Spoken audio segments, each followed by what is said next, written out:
There is probably one conspiracy theory out of hundreds, thousands you may have never heard of. I was involved in a plot to commit murder, to assassinate John F. Kennedy in the early 60s between the Bay of Pigs invasion and the Kennedy assassination itself. That was Kerry Thornley, Thornley, in an interview he did in the 1990s. Yeah, I was in the Marines with Lee Harvey Oswald. All my life I've been fighting this tendency to be typecast as Oswald's Marine Corps buddy, because I feel like I'm not becoming known in my own right when I become known as simply as somebody who knew Oswald.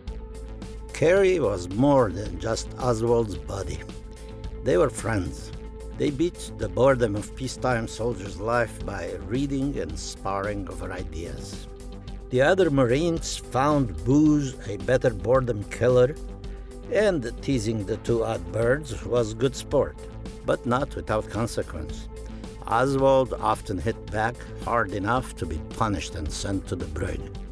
Kerry watched and made notes to use later in a novel he planned to write about his fellow soldiers, with Lee Harvey Oswald as the hero.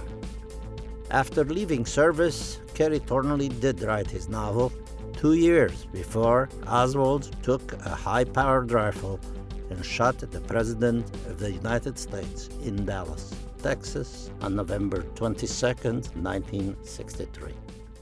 And you'll excuse me if I am out of breath. A bulletin. This is from the United Press from Dallas. President Kennedy and Governor John Connally have been cut down by assassins' bullets in downtown Dallas. They were riding in an open automobile when the shots were fired. The president, his limp body carried in the arms of his wife Jacqueline, has rushed to Parkland Hospital. And I didn't like Kennedy. I was extremely anti-Kennedy myself because I was so much into Ayn Rand, laissez-faire capitalism, objectivism, and Kennedy was the arch villain of our movement at that time. And it was like the hero of my novel jumped up off the pages of my book and shot the president. And it was very weird. Weird indeed. There is no novel, as far as I know, where a man jumps out of his literary skin and turns the world upside down. Nonetheless, Kerry Thornley, the first writer to portray Lee Harvey Oswald, became himself a prime suspect in the greatest unresolved murder case of the 20th century. However, I thought it was a coincidence. I wound up dismissing it as a coincidence until 1975. There are, of course, coincidences, but this is of a different order. For most of the 1960s, Kerry denied emphatically that he had anything to do with the Kennedy assassination. He didn't like him, but kill him? No way. Also hard to see how his pal, Lee Harvey Oswald, often nicknamed Ozzie Rabbit after the cartoon character, could have done such a thing.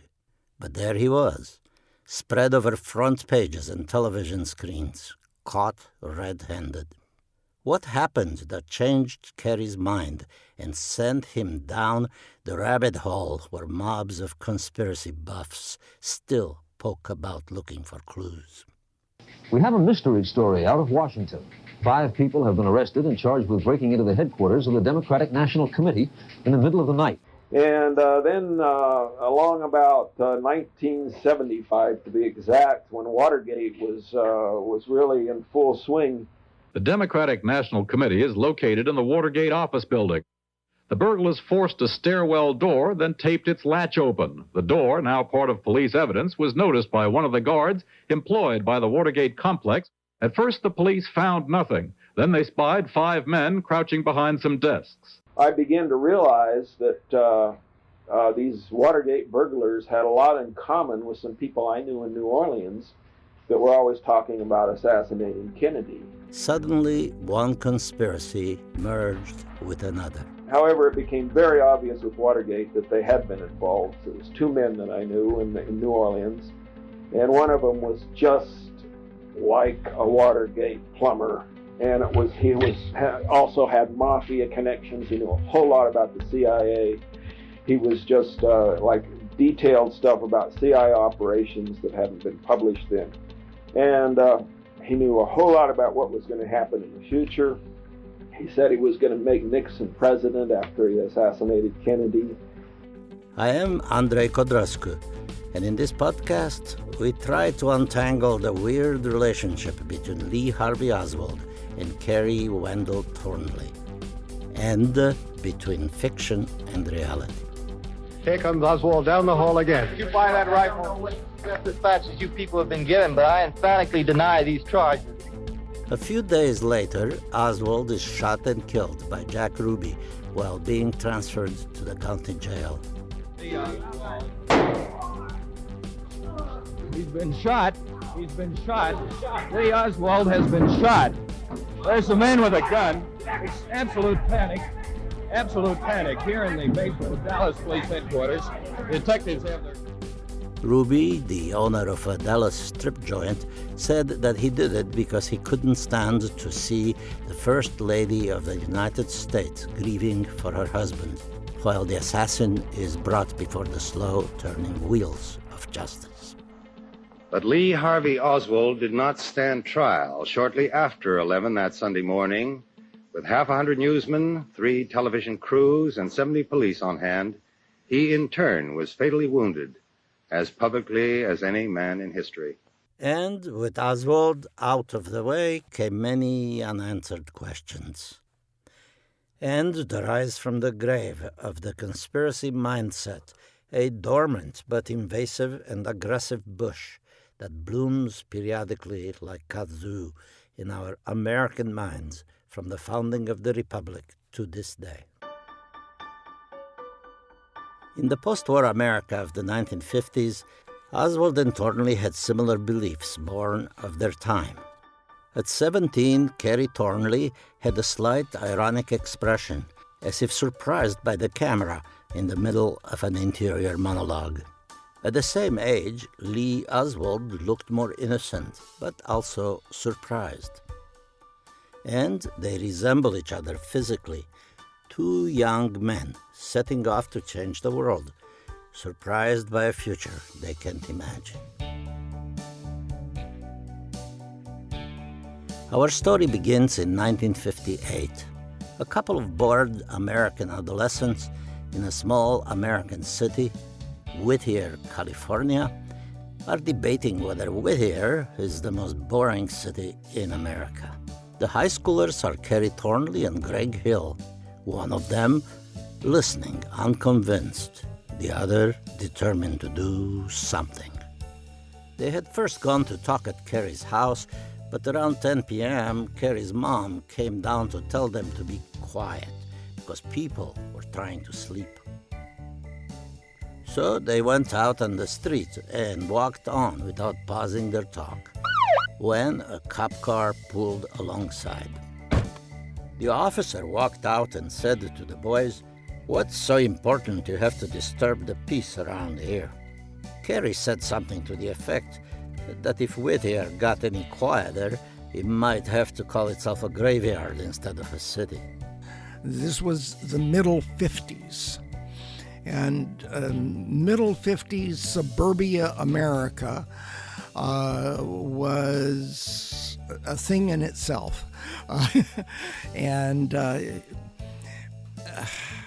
We didn't even fit with that very well, but it was before rock and roll, before Elvis Presley. It was before the youth culture. A friend who knew both of them from high school is Bob Newport. Most of the kids were upper class kids from Orange County, right-wing backgrounds, and all of that. Greg, Carrie, and I were middle class, so we didn't have a whole lot in common with our classmates. And one of our favorite activities was spending late nights in bowling alleys. Greg looked much older than I did and somewhat older than Carrie, and from time to time, Greg could actually buy beer. Sitting around in a bowling alley in 1958, to be exact, somewhere in the vicinity of Whittier, California. and we were discussing philosophy, and we were talking about order and chaos.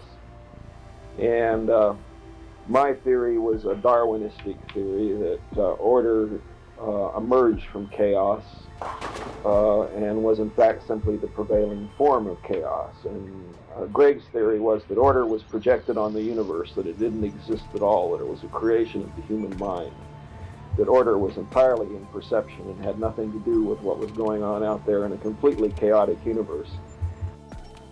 And in boring 1950s America, in the suburban town where Richard Nixon went to school, this was a revelation. What we need is not so much an explanation for order. We both agree to that. What the world needs is an explanation for chaos and why there's so much of it.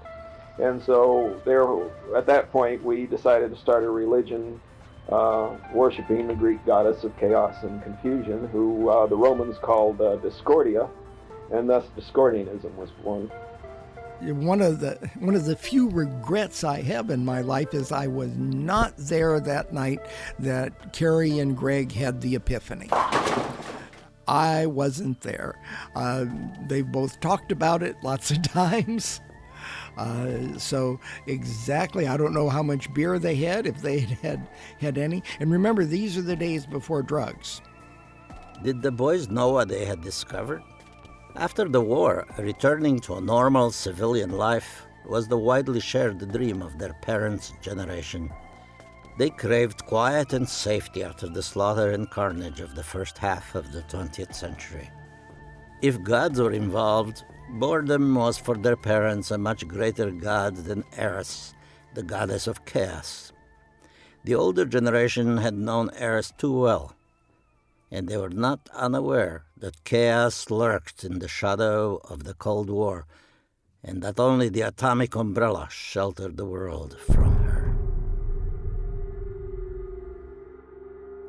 The boys had half-seriously stumbled on a fear that haunted the suburbs. This is how they described their bowling alley revelation in the Principia Discordia Manifesto. Suddenly the place became devoid of light. Then an utter silence enveloped them, and a great stillness was felt. Then came a blinding flash of intense light, as though their very psyches had gone nova. The Lady of Discord, Eris, revealed herself in this light and issued her commandments regarding the disposition of the 5 copies of the manifesto the boys typed up the next day. Written on one of the copies is directions to send one to the President of the United States. After high school, the new religion, created on a lark under all-night beer drinking, was put aside when Carrie joined the Marines. When they first joined up, they were just like your high school friends, the guy next door, or you yourself. And above all, they learned to have faith in their service, because the Marine Corps trains each and every one of them individually, gives each confidence in himself and in all other Marines. Be ready, be trained, be a Marine. At the El Toro Marine Air Base in Orange County in early 1959, Kerry Thornley met the young Lee Harvey Oswald, who had joined the Marines at 17, following his older brother, Bobby. We were introduced to one another because we were both atheists. Somebody said, "Hey, Kerry, you want to meet another atheist?" And I said, "All right." And they took me over to this hut, and there's this guy sitting on a bucket, and he's looking up at me with this little smile that Oswald almost always had, even when he was being accused of the Kennedy assassination. This little mysterious, tight little grin, and he looks up at me, and I say, "I hear you're an atheist." And he says, "Yeah." He says, "I think the best religion is communism." In his book, Oswald, Kerry writes, Lee Harvey Oswald was the outfit's 8-ball. He was what they called in the Army yard bird, and in the Marine Corps a shit bird. He was a born loser. Oswald gave the delusion of being persecuted. The other troops in the outfit called him Comrade Oswaldovich. Others called him Ozzy Rabbit, after the naughty cartoon character. Oswald walked around with a copy of the Communist Manifesto, always ready to debate anyone who might have taken offense. Well, with that attitude, it was inevitable that Oswald got into trouble with some soldiers, but also his superiors in the Marines. His professed admiration for Marxism did not help, but neither did his challenges to the Marine regulars in matters of discipline. He thought himself superior to the rubes ordering him about. Carey writes, "To him the mark of destiny was clearly visible on his forehead, and that others were blind to it was Oswald's eternal source of aggravation. What Oswald needed was a movement he could join to usher his vision in his lifetime." Later, Carey told the Warren Commission, Oswald looked in the eyes of future people as some kind of tribunal, and he wanted to be on the winning side, so that 10,000 years from now, people would look at the history books and say, well, this man was ahead of his time. He was concerned with his image in history. Carey thought Oswald an idealist and a dreamer. He was going to lead a revolution. The year was 1959. Well, yes. At the age of 20, every reader of radical utopias is a humanitarian. Mao, Stalin, and Ho Chi Minh wrote poetry. Pol Pot fired up his followers in Paris cafes, with Maoism filtered through Jean-Paul Sartre. The question is, why don't most young humanitarians become assassins or mass murderers? And one answer may be that they take their poetry and ideas so seriously that they become founders of cults and religions. And if their followers don't listen, they must die. Kerry Thornley, the co-founder of Discordianism, might have been one of them if Eris had not granted him a sense of humor. Oswald wasn't so lucky, alas. And then he gave me a copy of 1984 to read. Okay. And people say, why would a socialist give somebody a copy of 1984, which is essentially a critique of socialism? Carey was sure Oswald must have seen the fallacies in socialism that George Orwell saw. If Oswald failed to see the obvious satire and argument, he must have seriously lacked the saving grace of humor. It had to be a joke, Carey concluded. Maybe that explained his tight little smile. Oswald was laughing to himself. You know, this is a lot of fun. This playing with these words from 1984 and the Soviet Union, like comrade and so on and so forth. This is a lot of fun because sometimes we can switch into communism and sometimes we can switch into Big Brother, talking about, you know, sometimes we can switch into 1984 frame of reference and sometimes we can switch into the Russian communist frame of reference and nobody else in the outfit would know where we were at. And sometimes you can switch to a place you can come back from. They played to the gallery, but the game was serious. Carey recounts a heated discussion they had on this subject. I challenged him to back up Soviet allegations concerning imperialism. At this, he became very excited. If you ever go overseas, Thornley, you'll see what I mean. He said that my fellow Marines equaled any Nazi stormtroopers for brutality. His face became chalky as he discussed this matter, and he appeared to be genuinely sick, so I didn't press him for details. When I got to the Far East, I kept a keen eye out for U.S. imperialism. Mr. Oswald, I'm curious about your personal background. If you could tell us something about where you came from, your education, and your career to date, we'd be interested. I'll be very happy to. I was born in New Orleans in 1939. For a short length of time during my childhood, I lived in Texas and in New York. During my junior high school days, I attended Beauregard Junior High School. I attended that school for 2 years. Then I went to Warren Eastern High School, and I attended that school for over a year. Then my family and I moved to Texas, where we have many relatives, and I continued my schooling there. Then I entered the United States Marine Corps in 1956. I spent 3 years in the United States Marine Corps, starting out as a private, working my way up through the ranks to the position of buck sergeant, and I served honorably, having been discharged. That was Oswald on WDSU, a New Orleans radio station in August 1963. Since his birth in New Orleans on October 18, 1939, Lee Harvey Oswald had lived in a great many different places, including orphanages, with strangers and distant relations. His mother was too poor to take care of her 3 sons. Oswald is this cipher or this empty vessel into which Americans in particular like to pour all of their anxieties, notions, strange ideas about America or the world or reality or themselves, and that he serves as a kind of one-dimensional Rorschach test. But of course that ignores the person he is and all of his complexities and the texture of his upbringing and his very turbid adolescence and, the very few years he had as a young adult. That was Peter Savodnik, author of The Interloper, Lee Harvey Oswald inside the Soviet Union. Oswald was the youngest child of Marguerite and Robert Edward Lee Oswald Sr., named after the famous Confederate general. His father died of a heart attack 2 months before he was born, plunging his family into poverty. Having no father figure in his life and an erratic and possessive mother were the givens of Oswald for the rest of his short and eventful life.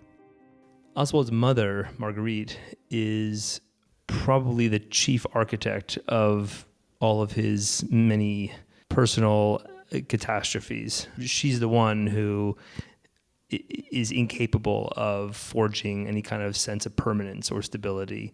So she's constantly floating around from one man or job to another, obvious dependence on her son and a neediness and this really kind of very pathetic, very sad quality about her. What's true is that in those early years, they moved often. So, he went to first grade in 3 different schools. By the time he was 17 years old, they had moved 20 times. Stephen Beschloss, author of The Gunman and His Mother, Lee Harvey Oswald, Marguerite Oswald, and The Making of an Assassin. Right. So that's an enormous amount of instability just in terms of everyday life. And so, he was already a boy that was, like his mother, belligerent, difficult to make friends, often angry. When I knew him, he lived in Exchange Alley. I think it was 126 Exchange Place or Alley.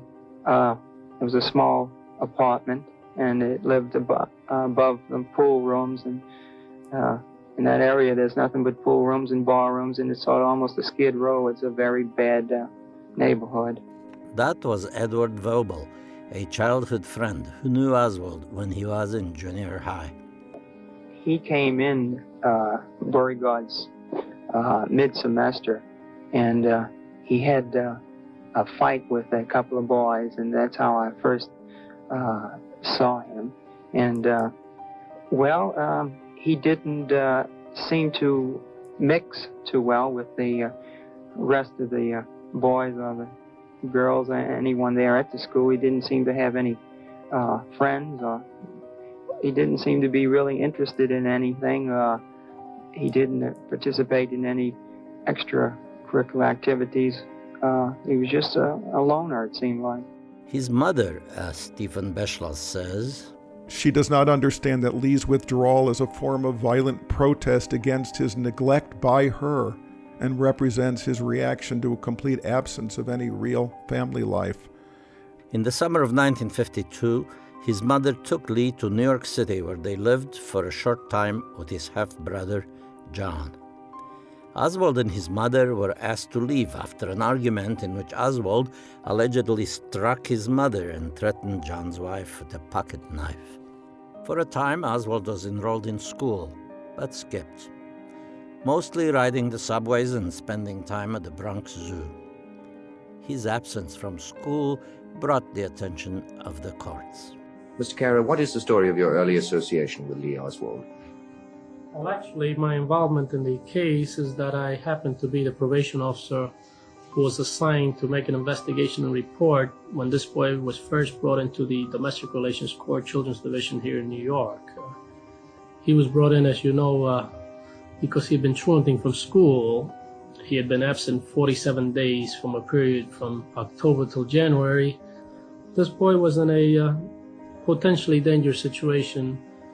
He was seemingly withdrawing from society and from people that he didn't want to mix with other boys his age. He didn't want to mix with people. He didn't want to relate to anyone. All he wanted to do was just remain home and watch television. And this is what his day would normally consist of. He was just actually living in a world of fantasy or just an illusory world. The judge asked psychiatrist Dr. Renatus Hartogs to talk to Oswald and provide his own assessment. Summary of Lee, I think, are specific and interesting. I mean, he talked about him as having superior mental resources. He also described his intense anxiety, his shyness, his feelings of awkwardness and insecurity. But he also talked about him having a vivid fantasy life, and that turned around the topics of omnipotence and power. And that was a way for him, as he put it, to compensate for his present shortcomings and frustrations. He asked him about, do you prefer the company of boys over girls? And Lee said, I dislike everybody. And his summary was, first of all, he said that he has sort of passive-aggressive tendencies and, saw sort of schizoid personality features. But he said this, which I think is very comprehensible. He said, Lee has to be seen as an emotionally quite disturbed youngster who suffers under the impact of really existing emotional isolation and deprivation, lack of affection, absence of family life, and rejection by a self-involved and conflicted mother. Now, to me, that you don't really get a much better summary, I think, of where he was at age 13 and what were the kind of dynamics that continued to play in his life later. From my own investigation, I felt that the situation was a poor one at home, to say the least. The mother was busily employed. She seemed to have her own problems and be weighted down with many things, peculiar to her. The boy had no one else with whom to turn to. He was alone. He had no friends. And I felt that this boy needed looking after. His father had died about 2 months after the boy was born, so that he never really had a father figure. And I felt that a boy like this not only needed close supervision, but that he also needed help in terms of what I thought was an emotional disturbance that he had, and which was later subsequently brought up by the psychiatric report. I think it's a seismic moment in the life of Lee Harvey Oswald, the life of a 13-year-old. That's a moment that could have gone two different directions. He was surrounded by mental health professionals who saw what the problems were and were motivated to do something about it. And Marguerite didn't want them meddling in what she thought was her business, and Lee never got the help that he needed. And I think the opportunity for real change, for him to move down a healthier path, was ended forever. For Oswald, the Marines was the absent father figure he never had, a model of what a young man should be. Oswald fantasized magnificent ideas for humanity, but had a pretty lousy day job in the Marine Corps and wasn't considered to be very good at it. After he accidentally shot himself in the arm with a Derringer, he was charged with negligence and court-martialed. He was sentenced to hard labor for 20 days and had $25 forfeited from his pay and demoted. Deployed from El Toro in California to the Marine Radar Station at Atsugi, Japan, Oswald got himself in more trouble, going from being a mess cook to the brig for spilling a drink on a sergeant and trying to fight him. He seemed to mellow some when he got a girlfriend, a hostess at a high-class Tokyo nightclub. Out of his league, one of his fellow Marines commented. On the base, Oswald had the duty of scouting for incoming foreign aircraft, such as straying Russian or Chinese planes, which would then be intercepted by American planes. And the base also housed the secret U-2 spy plane. When John Wayne dined with the Marines in his unit, you can see Oswald in the photograph, standing in the doorway.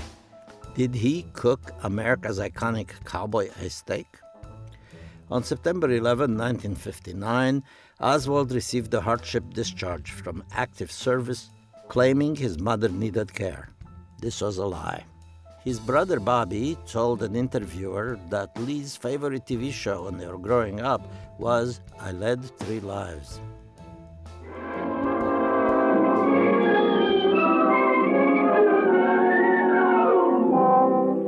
This is a story, a fantastically true story, from the files of Herbert A. Philbrick, who for 9 frightening years did lead 3 lives: citizen, communist, counter-spy. Maybe inspired by the TV show, Oswald began planning a second life as a spy. He told no one about his audacious plan. First, he sent an application to Albert Schweitzer College in Switzerland to study there the following year. The school president wrote back that he could begin classes in the spring of 1960. This was the first step in his elaborate ruse to enter Europe. Living frugally, Oswald had saved a few $100s from his 2 years and 10 months of service. He took a boat from New Orleans to Le Havre in France 9 days after his discharge. He then took a military transport flight from London to Finland. Once there, he stayed at one of the nicest hotels in Helsinki, a few blocks away from the Soviet embassy. Soon after, he walked into the embassy and purchased a tourist voucher to Moscow for $111. Tourists to the USSR were still a novelty, but Khrushchev's visit to the US in September 1959 had loosened restrictions. He had been impressed by the interstate highways and the motels along the way. Visiting Russia had been a passion for leftist intellectuals in the 1920s and 30s, but tourism was not for regular folks. If anything, the early visitors ruined tourism for Russia by writing disappointed books about the miserable everyday lives of the workers and peasants who looked so good in the propaganda posters. The train fare from Helsinki to Moscow was $44 for the cheap seats. In Moscow, Oswald checked into the Hotel Berlin, where a 3.5-foot stuffed bear stood in the lobby. He paid $1.50 a night. Little did anyone know that Oswald's plan was to defect to the Soviet Union and find his utopian paradise on the other side of the Iron Curtain. He was not interested in the USSR's tourist wonders. As soon as he settled in his hotel room, Oswald began to keep a diary he called Historic Diary, a title worthy of his self-importance, intended as a resource for the future, but not quite in the way Oswald expected. In Moscow, he was met by the obligatory in-tourist guide, who was invariably a KGB informer. He wrote in the Historic Diary, "Meet my in-tourist guide, Rima Sherikova. I explained to her I wish to apply for Russian citizenship. She asks about myself and my reasons for doing this. I explain that I am a communist, etc. She is politely sympathetic but uneasy. She feels sorry for me. I am something new." Next day was Oswald's 20th birthday. Sherikova liked the young American idealist. She took him to visit Lenin's grave and gave him a present, a book, The Idiot by Dostoevsky, in Russian. The irony escaped the wannabe communist. Give this intelligent young woman a hand for trying, albeit slyly, to save Oswald from himself. Lenin's preserved head is stuffed with a Soviet newspaper called Pravda, or The Truth. The Pravda is anything but. An organ of Soviet propaganda, it is filled with optimistic lies intended to show the grim reality of the USSR as the workers' paradise. Oswald is ready to die for. The idiot couldn't have been a more appropriate birthday present. Idiots of the world, unite. Rima Sharikova isn't the only Russian who tried to subtly dissuade the young man from renouncing his U.S. citizenship in order to become a Soviet. Even the succession of KGB agents he encountered afterwards tried, but Oswald had made up his mind. At the U.S. Embassy in Moscow, Oswald plopped his U.S. passport down on the desk belonging to Richard E. Snyder, the senior consular official and CIA operative formerly stationed in Tokyo when Oswald was there. Snyder recalls the account in a later interview. They put a piece of paper on my desk. It said, "I have come to revoke my American citizenship. I have applied for Soviet citizenship." He also volunteered the information that he'd been a radar technician. And when he became a Soviet citizen, he intended to offer to the Soviet authorities everything that he had learned. In his diary, Oswald wrote about this visit on October 31, 1959. "I have decided to take Soviet citizenship and would like to legally dissolve my U.S. citizenship. Snyder says I am a fool and says the dissolution papers are long in preparing. From this day forward, I consider myself not a citizen of the USA." What Oswald was threatening to hand over to the KGB were the radar codes from the military base he was stationed in while a Marine in Japan. Codes that could be used to track the secret U-2 spy planes flying over the Soviet Union, taking reconnaissance photos of Soviet missiles. And on May 1st, 1960, the unexpected happened. Secret reconnaissance of Russia by high-flying American U-2 jets ended when one was downed deep in Soviet territory. Its pilot, Francis Powers, was made the subject of a showcase trial. Powers' family was in the courtroom as Russia began massive exploitation of this propaganda windfall. Powers' conviction was inevitable, and the U-2 affair became Khrushchev's pretext to torpedo the Paris Summit Conference. But Mr. K's ultimatums to the Big Three overplayed his propaganda advantage. The codes for the radar station and U-2 spy plane had been changed long before his defection. Like a character from his favorite TV show, I Led 3 Lives, Oswald would have liked to be a traitor, but he had no secrets. Oswald was determined nonetheless to prove his communist bona fides. He would prove his usefulness. From Oswald's vantage point, it was a very kind of romantic and mythologized and very emotional kind of engagement. From the Soviet point of view, it was transactional. It was a question of, what do you have to offer us? And immediately after they determined that he had nothing to offer them, of course, they rejected his application to stick around. So Oswald, despondent over the obtuseness of the faithless, attempted to commit suicide. He attempted it dramatically by slashing one of his wrists in the bathtub. In the historic diary, he describes himself dying in the swirling, reddening, bloody water to the accompaniment of violin music drifting in from the outside. He is found by Sharikova, his guide and translator, the next morning.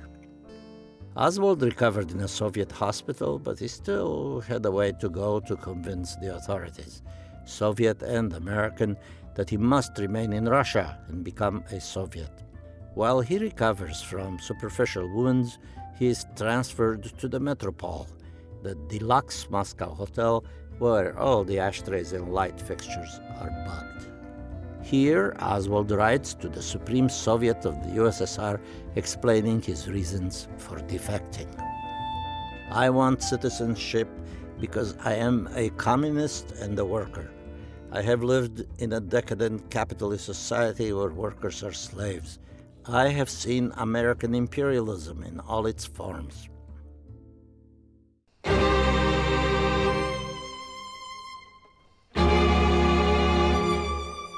Let the clouds of the Cold War part again for a moment.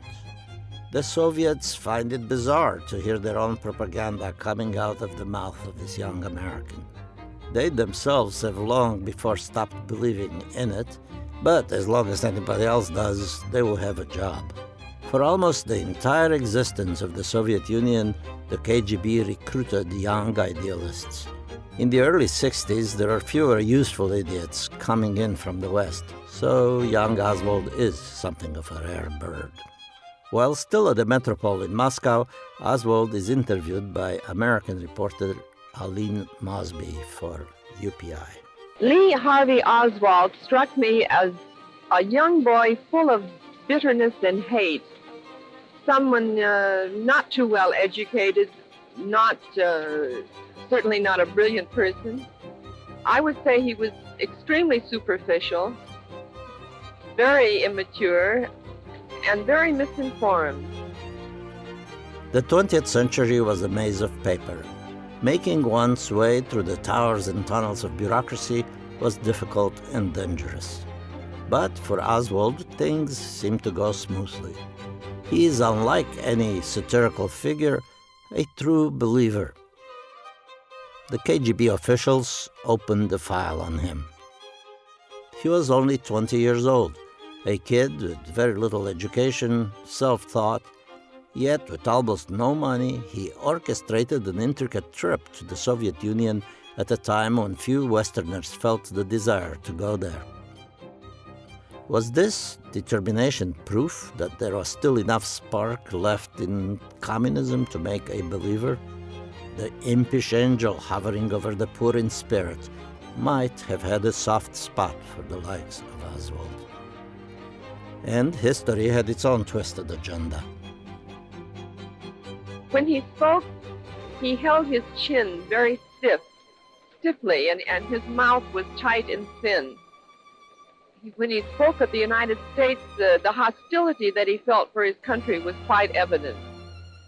Afterward, I remember thinking what an unbalanced, extremely emotionally immature fellow he was. In fact, when other correspondents in Moscow asked me how the interview had gone, I had described him as being, well, he was just a little weird. Of course, this was Oswald, one of a kind. Or were there others? History rarely throws away a mold. It just keeps repeating itself until it forgets. He went to Russia, and that blew my mind. One day, Bud Simcoe, my friend, brings me a copy of the Stars and Stripes, and he says, look at this. And there on page 3, there's an article, and it said, today or yesterday or whenever it was, Lee H. Oswald, an ex-Marine, walked into the American embassy in Moscow and plopped his passport down and said he wanted to renounce his American citizenship. Carey writes, it was not until then that I really believed his commitment to communism was serious. I was surprised. I wondered how he'd come to his decision. I began to ponder the problem. So it was really a weird experience for me because I was writing this novel based on Oswald. When Oswald defected to the Soviet Union, I decided to write a novel about a Marine who becomes disenchanted with the U.S. and goes to the Soviet Union. The novel, The Idle Warriors, would never make Carey famous to readers, but it would later intrigue investigators. He would write the prequel to a great national tragedy in his portrayal of Lee Harvey Oswald. Carey was convinced that the Idle Warrior experience played a key role in Oswald's disillusionment with the United States. Lee was not the only victim. Many men became alcoholics while serving overseas. Sympathy with communist ideas was still popular in leftist circles. Alienation from American life was growing in many restless young people who broke away from the smiling faces in advertisements. In 1959, this was a hairline crack.